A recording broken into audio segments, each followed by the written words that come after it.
Hermanos, hermanas, bueno, tengo que decirlo, he cometido un grave error.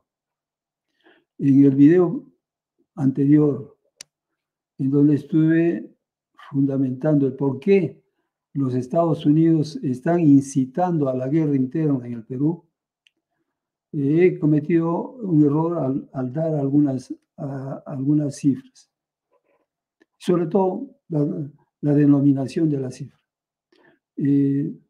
Resulta que le decía que Estados Unidos fomenta la guerra al interior del Perú, primero porque ya en términos democráticos, entre comillas, ya no puede doblegar plenamente a la población peruana y sobre todo a sus trabajadores y a la extracción de sus recursos naturales gratuitamente, ¿no? Entonces, ante la insurgencia nacional de los pueblos que ahora ya vienen a ser del sur, del centro y del norte, y que se van a congregar el 19 de julio en Lima, y que ya se aprecia la cantidad de personas que están ingresando a Lima. Entonces, Estados Unidos indudablemente quiere utilizar la fuerza, y no es nuevo. Estados Unidos en diferentes países del mundo ha ingresado por la fuerza, siempre con el eslogan de salvar a la democracia, ¿no?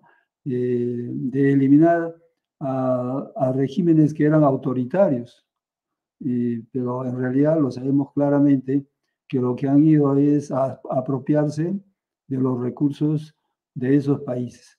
Y no va a cualquier sitio, no, de ninguna manera, va justamente a los países en donde hay grandes recursos naturales, como por ejemplo Irak, hace poco, que los grandes países del norte, 4 o 5 países del norte, se pusieron de acuerdo para, usando una excusa que después se demostró que no era válida, que era injustificada, terminaron con apropiarse de todos los recursos naturales del Irak, que ahora está totalmente dominado, y pues esos países tienen el petróleo a bajísimo precio, ¿no? Irak es uno de los productores más importantes en petróleo en el mundo, entonces esa era la ambición. O sea, yo trataba de mostrar en el video, además de este comportamiento de Estados Unidos, y apoyándome en la cifra que nos ha dado los estudios de Thomas Piketty, el economista francés, y que lo publicó en su libro El Capital en el siglo XXI, él nos dice que entre el 5 y el 10% del PIB, y ahí es donde yo cometí el error, del PIB de estos países del norte, llamados ricos, entre el 5 y el 10% de su PIB viene de los países del sur, es decir, de los países pobres. Los países pobres le regalan, para decir más claramente, le regalan a los países ricos entre el 5 y el 10% del Producto Interno Bruto de ese país. Y es ahí donde yo cometo el error, porque Estados Unidos, en algunas cifras, se dice que tiene alrededor de 25 billones, pero en vez de decirle PIB, yo mencioné y repetí 2 a 3 veces el presupuesto de Estados Unidos. No es el presupuesto, es el PIB. Es el PIB de los Estados Unidos. Y bueno, si queremos tomar la cifra que nos da el Banco Mundial, para el año 2022, el PIB de Estados Unidos está alrededor de 25.5 billones, o sea, 25 seguido de 12 ceros, ¿no? Es una cantidad astronómica. Y el 10% de ese PIB viene de los países pobres como regalo. Esa es una cifra increíble. El 10% de 25, pues, es 2.5 billones. O sea, gratuitamente se le da a Estados Unidos 2.5 billones de dólares, no de soles, de dólares. Y fíjense, 2.5 billones de dólares es una cifra astronómica.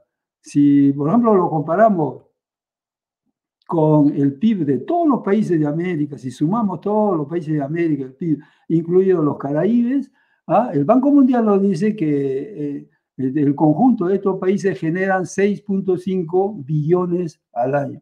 Fíjense, Estados Unidos se lo lleva a 2.5 billones. 2.5 a nivel mundial, indudablemente. O sea, si lo comparamos con la cifra de América Latina, fíjense, se lleva, ¿qué? 6 entre 2 sale como 3, ¿no? O sea, un tercio de la riqueza creada por un país durante un año, es un año, se lo lleva gratuitamente Estados Unidos. Y por supuesto no es un año, Estados Unidos se lo lleva todos los años. Todos los años se lleva esa cantidad astronómica en forma gratuita, ¿no? Pero, y ahí trataba de explicar de que esa riqueza que va a Estados Unidos en tiempos modernos no se ve, porque en tiempos modernos todos los precios se transan, por decir, en precios justos. Cuando uno va a comprar un pan, bueno, pues es el precio del panadero que uno le paga, eso es un precio que suponemos que es un precio justo. Cuando se hacen las importaciones y exportaciones, igualmente hay transacciones, llegan a un punto de equilibrio de acuerdo y ese es el precio que se paga, el precio justo, ¿no? Pero en realidad no es nada justo. Pues. En realidad no es nada justo porque las cifras estadísticas de Piketty que se refieren a los 25 países más desarrollados del mundo y durante los últimos 300 años, la cifra de 300 años, no es poca cosa, demuestra que el 10% del PIB de los países del norte, entre el 5 y el 10%, va a integrarse como regalo en los países de América Latina, ¿no? Eso es en los montos cuantificables, ¿no? que se traducen en estadísticas. Pero hay otros montos de regalo que no se visibilizan, que es difícil de cuantificar, que no aparecen en las estadísticas, ¿no? Y eso es importante remarcarlo, o sea que lo que va de regalo a esos países del norte, lo que llamamos países desarrollados, es mucho más que eso todavía.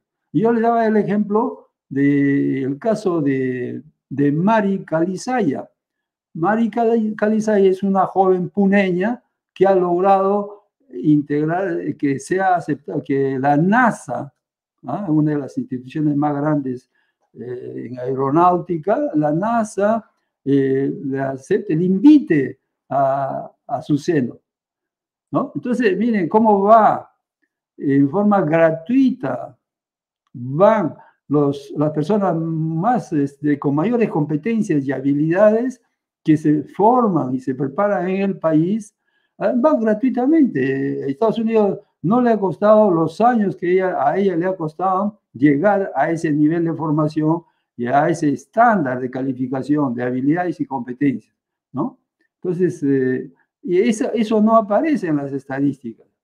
Es una cantidad tremenda, ¿no? Porque lo tenemos igualmente en cuanto a las empresas, porque eso ya habíamos dicho que cuando Estados Unidos viene a atacar no es porque el gobierno únicamente quiere atacar, el gobierno de Estados Unidos a través de sus Fuerzas Armadas. Detrás de eso están los grandes poderes fácticos que llamamos, o sea, las empresas multinacionales. Son ellas las que preparan y financian todo ese tipo de ataques porque son ellas las que van a salir beneficiadas de esos ataques, de esa guerra civil que los hacen pelear entre hermanos del mismo país para que tranquilamente se lleven todos los recursos de forma prácticamente gratuita, ¿no?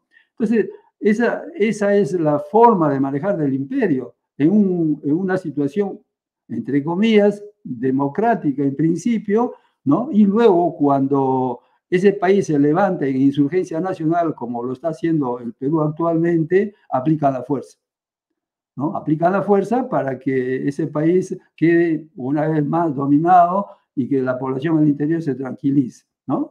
El caso reciente, no tan lejano, es el de la invasión española, ustedes lo recuerdan. La invasión española, en poco tiempo doblegó a la población del Tahuantinsuyo y se apropió totalmente de todos sus recursos, una apropiación completamente ilegal, pero a través de eso aparecieron los hijos de ellos, los grandes millonarios que hoy día los tenemos en el país, ¿no?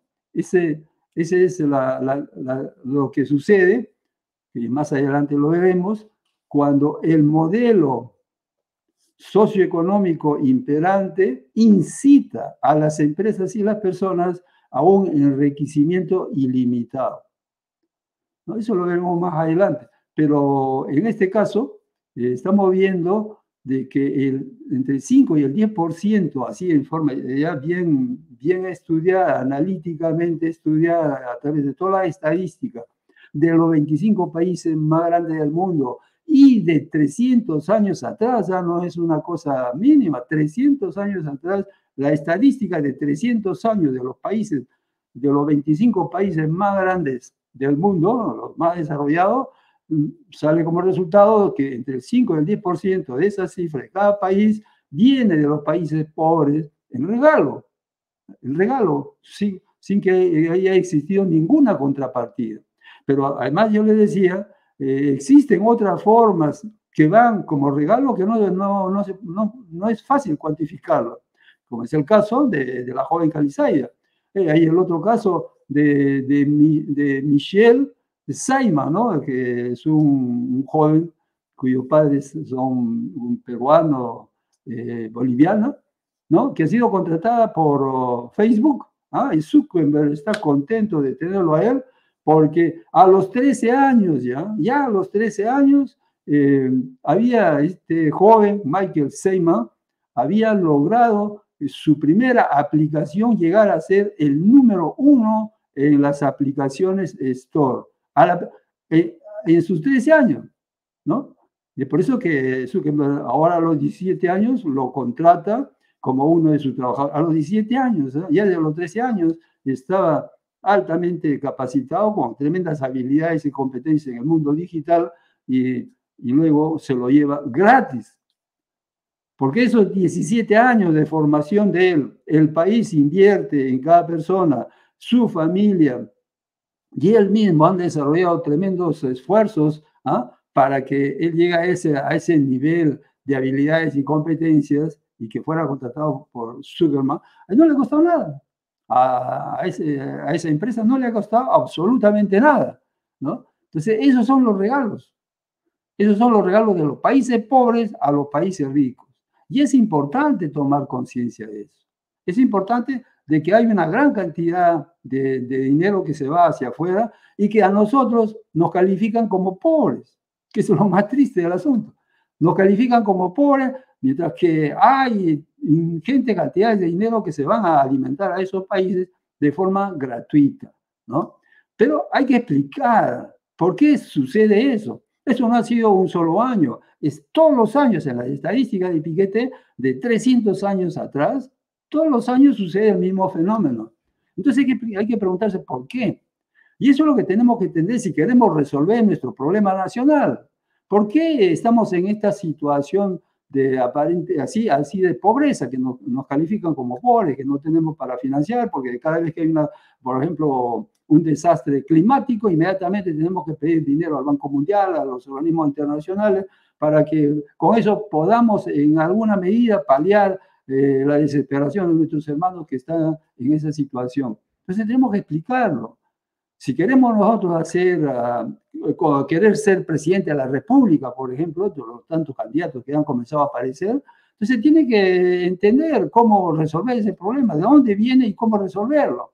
Pero solamente querer ser presidente de la República sin conocer nada de esto, eso es una engañifa, como es lo que nos han hecho. Mayormente ellos quieren ponerse en la silla presidencial para robar, pues eso ya lo sabemos claramente. Toditos los presidentes, los últimos presidentes, deberían estar en prisión. No lo están porque tenemos un poder judicial completamente corrupto. Tenemos un Congreso completamente corrupto, que a la población no lo quiere ni a él, ni al uno ni al otro, pero están ahí. Y se han dado cuenta que las Fuerzas Armadas, en esta vez con mayor razón, se han dado cuenta que las Fuerzas Armadas y policiales no están al servicio de la población, sino están al servicio de un gobierno miserable.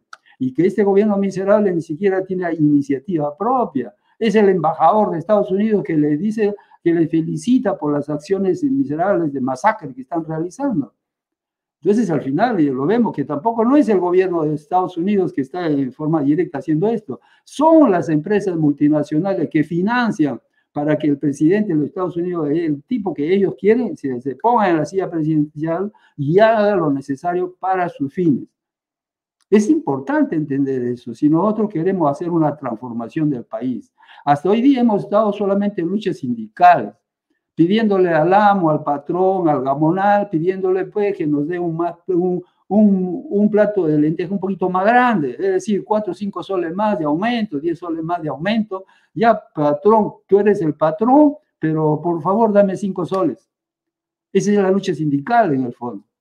Ya hemos tenido los comienzos de una insurgencia nacional que va más allá, va a recuperar nuestra soberanía, nuestra identidad, nuestros recursos, nuestros ingresos, nuestro trabajo. Todo eso es fruto de nuestro trabajo, de los 34 millones de habitantes. Son ellos que han generado esa riqueza y por lo tanto tienen el derecho al 100%, no a 5%, 2%, no. Ellos tienen derecho al 100% porque es el resultado de su esfuerzo. Es el resultado de su trabajo. Y entonces tenemos todo el derecho de tenerlo, pero hay que saber cómo es que se genera eso y cómo podemos recuperar toda esa riqueza y además, no solamente para un solo año, sino que en adelante sea una cosa así ya permanente de saber manejar nuestros propios recursos nosotros mismos. Por eso le digo, ya a esta edad nuestra de la democracia, entre comillas, o del avance de la civilización humana, nosotros no tenemos ninguna necesidad de los políticos, ninguna necesidad de los congresistas. Pues ustedes lo están viendo. ¿Qué hacen de bueno para el pueblo? ¿Qué hacen de bueno incluso hasta para el país? No hace nada. Lo único que, para lo que sirven los congresistas es sacar leyes favorables a las grandes empresas para que le devuelvan dinero y para que le den más encima, ¿no? Pagan poco a través de impuestos, pero encima le devuelven y le devuelvan encima más. O sea, esa es una aberración completa de elegir a congresistas que se supone que están al servicio de la población cuando en realidad están en contra de la población y a favor de los poderes fácticos que decimos, que son las grandes empresas nacionales y multinacionales.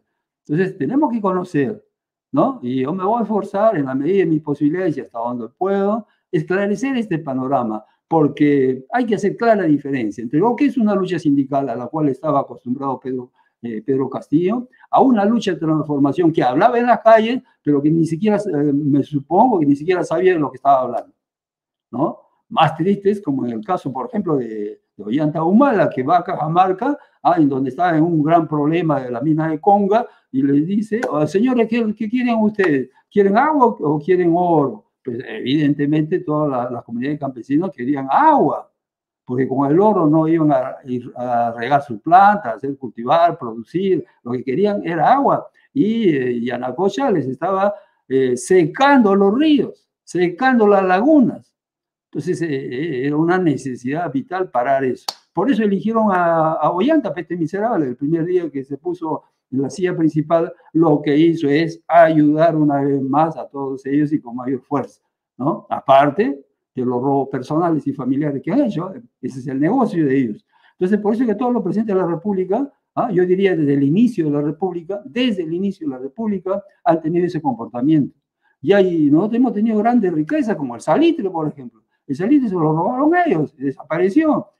La harina de pescado, ¿no? Y he vivido en Chimbote, en donde florecía justamente en esos años la mayor producción mundial de harina de pescado salía en Chimbote. Nosotros éramos un país productor de harina de pescado el más grande y con larga diferencia con el que la seguía.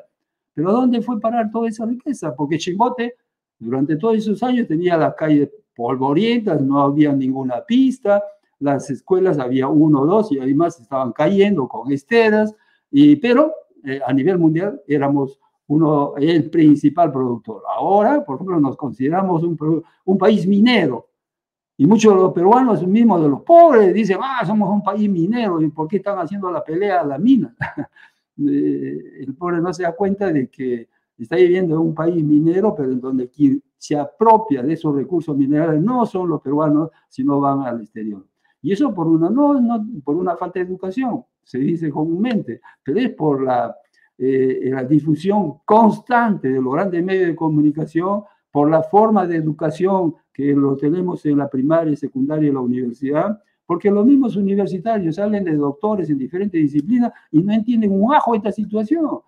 Son excelentes como profesores, como economistas, como psicólogos, en las diferentes disciplinas, excelentes, ¿eh? Bastantes trabajos brillantes, pero en manejar los recursos de la sociedad que le compete a él y al resto para vivir en un país de armonía, de bienestar, no conoce un ajo. En la universidad no le dan nada, absolutamente nada, a pesar de que son economistas, sociólogos, ¿no? Antropólogos, pero nada. Entonces es importante ver por qué estos países ricos, que se llaman ricos, viven de los pobres. ¿Y por qué los pobres que alimentan a los ricos le llaman pobres, le llaman subdesarrollados? ¿Y cómo salir de esta situación? Estos son temas que vamos a seguir conversando. Muchas gracias. Muchas gracias.